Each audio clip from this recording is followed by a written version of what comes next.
We got another G3 card, and it's clocked at 240. We're going to just do a restart so we can see this, but it seems to be working. Let's try this again.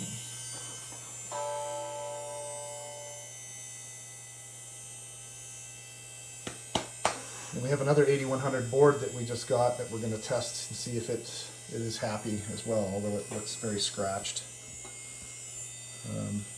Yeah, so the NewerTech extension will load and it will tell us what the clock speed of this card is, which is ridiculously cool.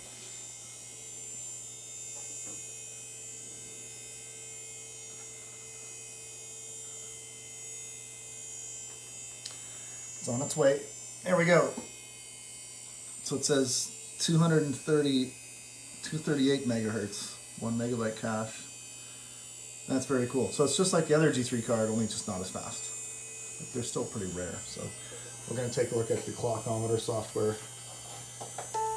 We are noticing there's the graphic glitches with the anomaly. That we think it might be because if it warms up, it goes away, possibly. Don't know, but I'll probably recap the card anyhow. So clockometer, let's have a look at this.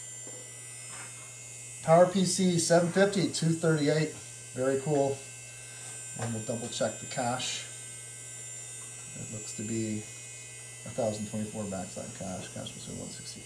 So that's very good news. So we have two G3 cards we've tested with this flagship 8100 110 megahertz board, and we're having good success with this. So this is cool. We're going to test the other video card that we got to see if it wants to behave, and then we will try the other 8100 board to see if it wants to cooperate.